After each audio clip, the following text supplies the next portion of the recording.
The two armies were now on a direct collision course.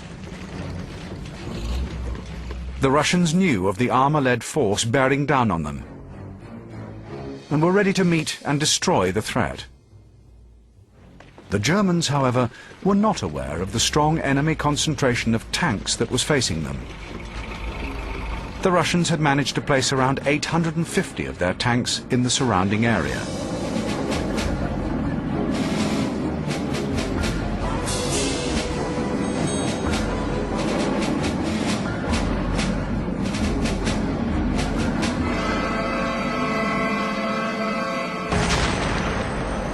The Germans had around 300 usable tanks advancing directly in the battle zone, with a further 230 fighting to their left. Hoth felt that he had inflicted serious losses on the Russians and was expecting a quick victory that would open the way for a rapid advance. The Russians knew it was vital to hold on and moved their important reserves from Konyev's area to Prokhorovka. The dawn of the 12th of July would see an unprecedented clash of tanks that would decide the outcome of the whole campaign. Before the tanks played their part, the customary aerial attacks began, and the German planes swooped in on enemy positions.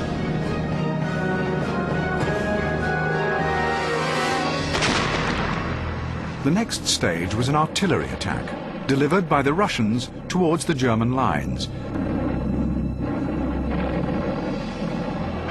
And while the shells rained down, the Russian tanks broke out of their positions.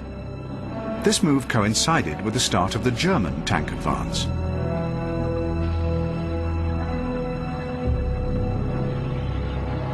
Neither side would have foreseen or planned what occurred next. The two tank advances smashed into each other, head-on. From this point onwards, all control of the battle disappeared, and total confusion set in.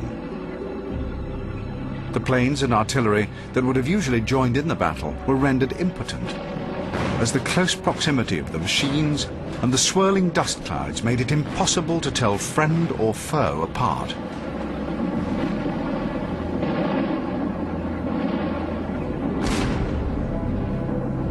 Rather than risk destroying their own machines, the air forces of both sides were left with no option other than to let the tanks get on with the battle.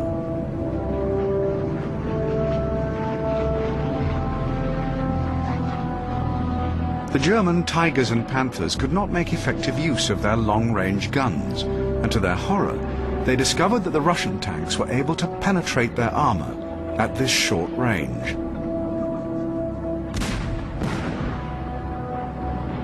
Another tactic employed by the numerically superior Russians was to drive straight into the German tanks and ram them, completely destroying both machines and their occupants. The Soviets knew that their tanks could always be replaced, but for the Germans, at the limit of their capability, each Tiger lost was lost forever.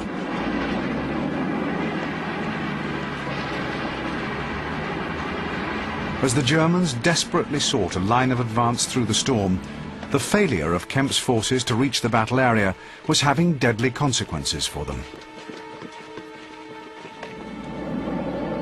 The battle ebbed and flowed all day, with no decisive outcome. At some stages during the day, the Germans did appear to be on the verge of a breakthrough, but the Russians sent new reserves into the line and succeeded in holding the Germans. As darkness fell, the battlefield grew quiet. Both sides were exhausted and made the most of the enforced lull. No time was wasted, however, on preparing to resume the next day.